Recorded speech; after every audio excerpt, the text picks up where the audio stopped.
Do they? I'll change that up right now. Hey, everyone stand up for me real quick, please. Everyone have a seat, stand up on your feet. There we go.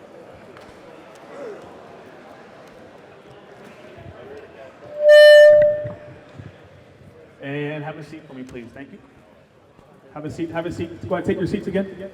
Just wanted to get some blood flow to the brain there to wake you guys up a little bit.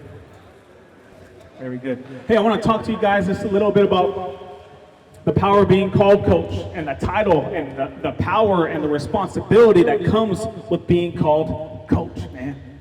Think about the coach in your life.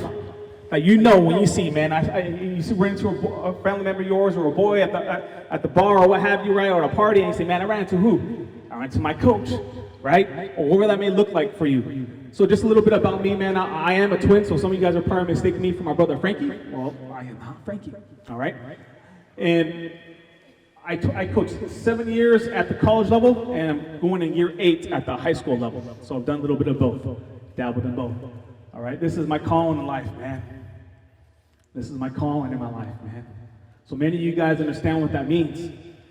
Some of you understand what it feels like to be a part of something that's bigger than you. That's bigger than your name. That's bigger than your ego. Because you're serving others through touching their heart. And by giving your heart, that's when true impact begins to take place. And seeds begin to get planted in that young man or young girl's life. Next slide for me, coach. Hit it again.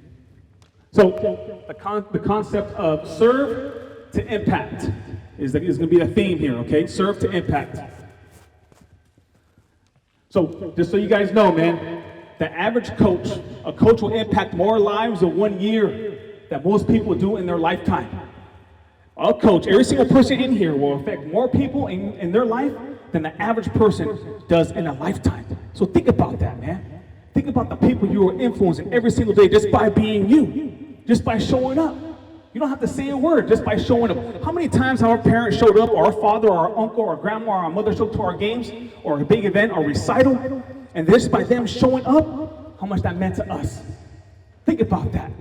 So showing up, it matters, right? Showing up matters. I want to play this clip. Go ahead and hit it. I hope the audio works, and enlarge it for me, please. There's always a lot of criticism out there when somebody does something wrong. Everybody wants to know how you're going to punish the guy. All right? But there's not enough for 19 and 20-year-old kids, people out there saying, why don't you give them another chance? All right, so I'm going to give a speech right now about this. Like, where do you want them to be? Guy makes a mistake. Where do you want them to be? You want them to be in the street? Or do you want them to be here graduating?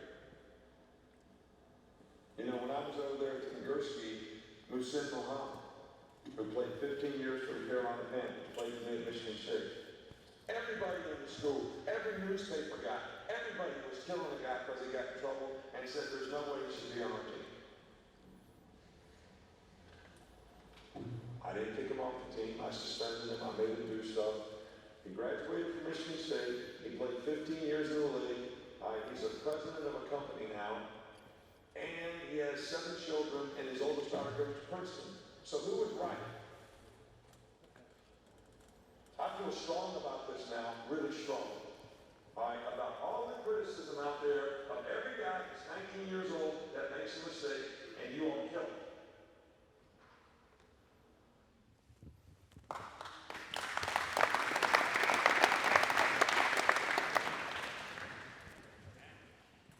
Our kids that we coach, they're just boys, man. They're just boys. They're going through puberty. Their body's doing things they don't understand, right? They don't understand. So how do you expect them to respond in a way like we think when we have 30, 20 years on them? We went through the maturation process. So when they make a mistake, sometimes they don't understand that they made a mistake because they haven't seen better. So how can you do better when you haven't seen better? Broken homes, man. The statistics are out there. I'm going to show you some right now. It's very mind-boggling, man. It's very, very concerning.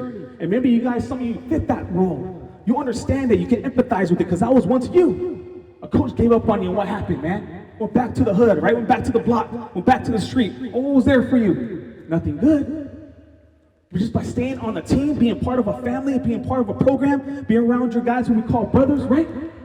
Influence each other every day, the structure of it, being on time, having grown men care about you every day, pouring their life into you. That's what we're here. The kid who doesn't have a chance, but a coach gives him that chance. You know, go ahead and pause that. So there's, again, the statistic that is brought up here, man. So let's just be real, man. Many of you guys here come from single parent homes, man, right? Your grandma raised you, your grandparents raised you, your mom raised you. That's just the statistics. So just understand the kids or the players that you coach, many of them come from 1 out of 4 come from a single home. 1 out of 4. And the statistics, again, are alarming. Just by coming from a single parent home, 4 times greater the risk of poverty, the continuous cycle of poverty. Right? Next one is they're more likely to have behavioral issues. How many times have we deal with certain players and they don't get it, right? We can't get through them, and we wonder why. Because again, how can they know better when they haven't seen better? And the list goes on, man.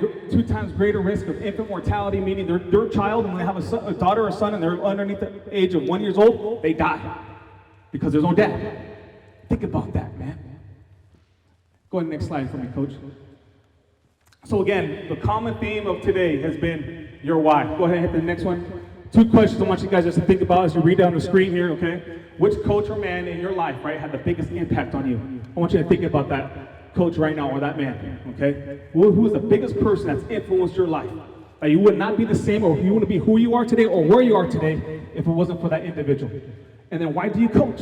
Why are you here, right? Why are you getting ready for the 2022 season? Why are you coaching? Here we go, play that bad boy for me right there.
Go ahead and stop that. Go back to the slide. So it's very comical, right? Very comical, all the things we wish we could say out loud sometimes, right? Let's just be real about it. And the thing is that when it comes to serving, man, serving others and being where you are, as far as why you wear a coaching hat, why you have the whistle around your neck, right? And why you do what we do every day, the number 1 killer that gets in the way, ego, man. Number 1 killer for you to serve and use your platform to serve our youth and to serve each other. Number 1 killer is ego. I want to talk to you a little bit about ego, man. When we're done here, you can reach out to Coach Smith, but he will tell you, my current head coach, who I just presented, how many times I went up to him the day I got hired. Coach, if you want me to go down to the freshman, you need help at the freshman level, the JV level, I'm willing to do that, right? I'm willing to do that. Because again, it's not about me, it's about the program, it's about the kids. And I'm willing to do that because I know my why, I know my purpose is to develop young men, regardless of what level it is. Because it ain't about me. When I walk through those doors, it's not about me, it's about us. And that's it. Ego, man. Number 1 killer for you to do what you're supposed to be doing in this life, man. Number 1 thing that's preventing you from really reaching the pinnacle and the platform you can really serve is ego, getting out of your own way. Ask him, man. Ask Coach. Sometimes when we had conversations about me going down, because again, it's not about me. Not about me.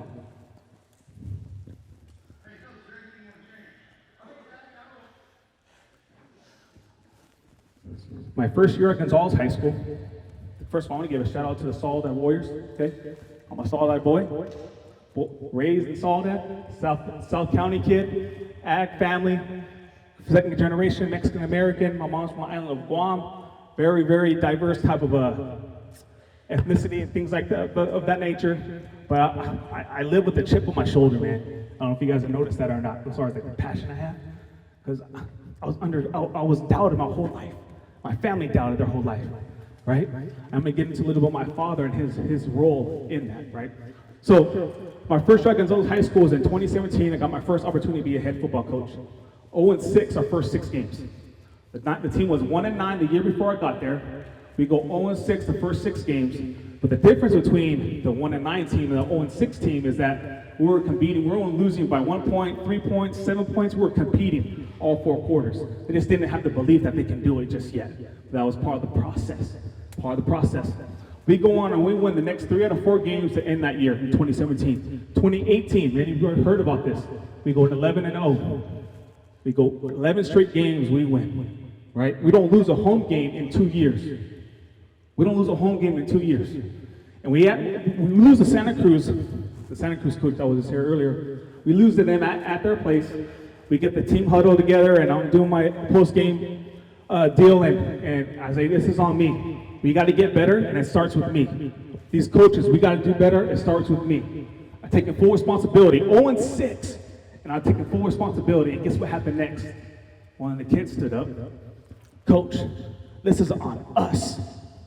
This is on us. You're doing your part. We got to step up, Coach. We got you. We got you.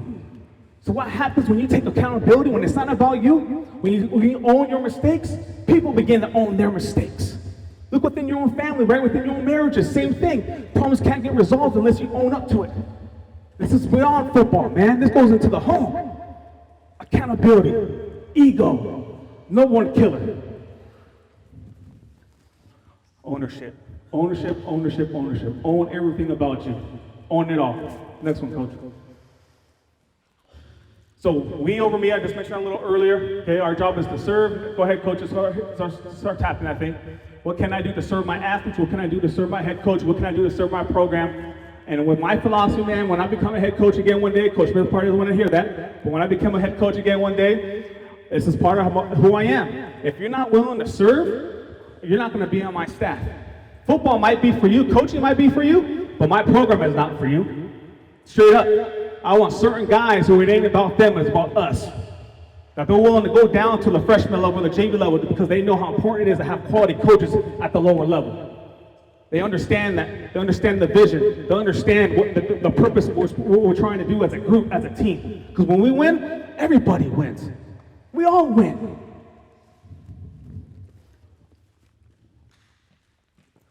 Serve to impact. Go ahead, Coach. Again, just a common theme here. So, one of the main reasons why I resigned as a head coach at Gonzales High School was to pursue other goals and endeavors that were presented to me outside of coaching, such as being an author, speaking, things like that. So I'm a 2-time best-selling author on Amazon. I'm an international bestseller on Amazon, co-author. I co-authored and wrote some chapters in a couple books. And when I wrote about, go ahead, Coach. Guess what I wrote about, man? My high school football coach. And how he took me to the side one day. He says, Art, and my twin brother Frankie as well, took us to the side one day and said, I see you guys becoming head coaches for the next 20 years. I see you guys coming back to this community and serving in the Monterey County for the next 20 years. And I'm 17 years old. I had no clue what the heck he was telling me. I didn't even want to hear that because I was just trying to focus on playing ball. I was trying to play college ball. That's all I cared about. I didn't care about coaching. I didn't want to hear anything about coaching. Well, what did he do? Planted the seed. He planted the seed. And I talked about that. That's my father there in the wrestling, right? Old school dudes in here, wrestling. He used to be a wrestler. Go ahead, hit it one more time, Coach. So my youngest brother, Vernon, is named after his wrestling coach. That's how powerful you guys are. How powerful being called coach is. He named my youngest brother after Vernon Baxter, the wrestling coach at Northlands High School. Maybe you may have heard of the name. Named my youngest brother after him because of the impact he had in his life. Naming kids after coaches. Go ahead, Coach. Do a couple things here, man, as far as my tenure there at Gonzales High School, man. We went to the prison. We did this week care program. Some of you might be familiar with this, some of you may not. And I take them for the day from 6 a.m. to 2 p.m. and we do this program called the week care program. And they get mentors who are inmates, stone cold killers, man, right? Telling their stories, sharing them, giving them life skills and life lessons about one choice, one decision will change your whole life, right? One decision, one choice will change your entire life. So giving them that perspective was what I really cared about. Giving them, again, other than football, but pouring it into them so they can win in life. Not just on the field, but win in life. Go ahead and start hitting these slides here. These guys right here, all former players of mine. All former players on my staff. You want to know what kind of impact you have as a head coach? Look around and look at your staff. How many of them played for you? Or how many of them are coaching today? That's the kind of impact being called coach.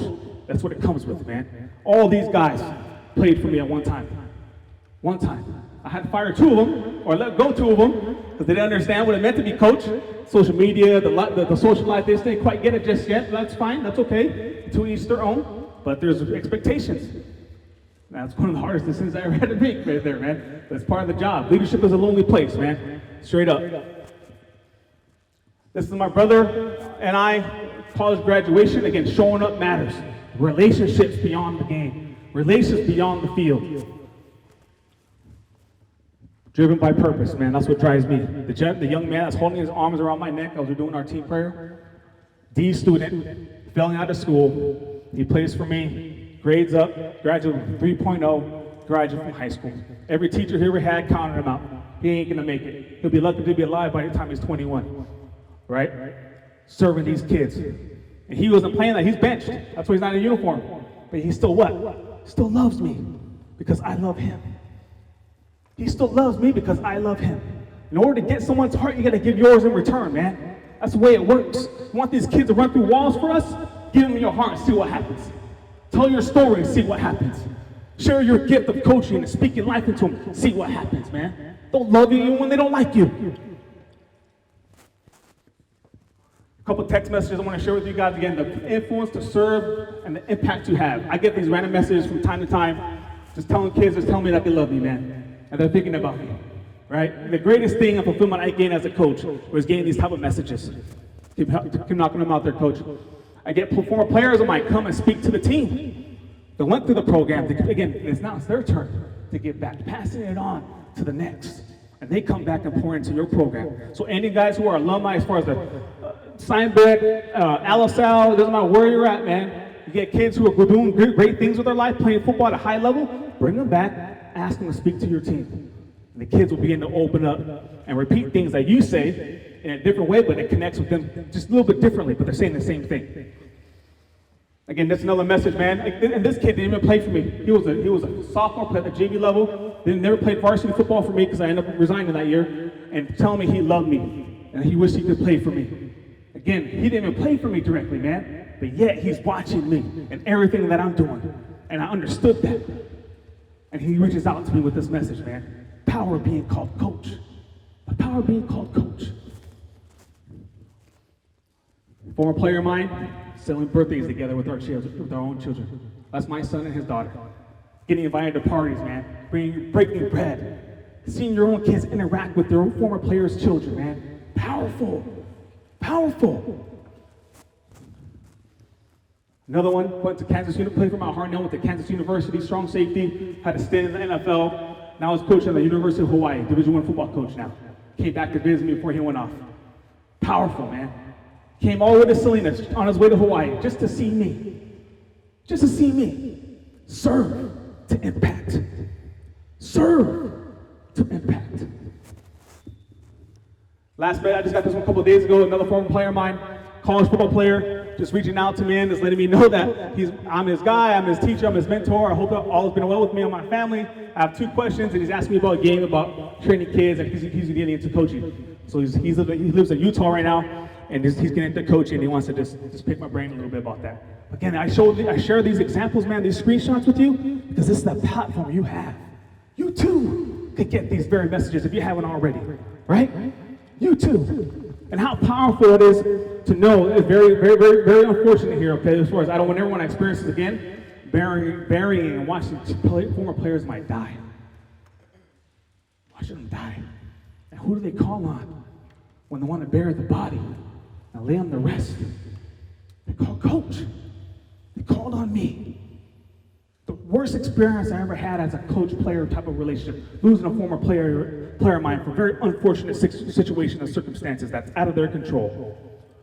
And having to bury them, that's an honor at the same time as a tragedy. They called coach. They called coach to put the body to rest. Many of you have that platform, man. Don't take it lightly. Their lives would be changed forever. Your lives have been changed forever because of a coach. More coaches will impact more lives in 1 year than an average person does in a lifetime. Understand that, own that, accept that, embrace that. It's your time. It's your time. Who's going to talk about you when it's time, when it's your time to answer the call, man? I don't want to answer no calls about funerals. I don't want to hear that. It should be the other way around. They should be burying me. They should be burying me. Thank you.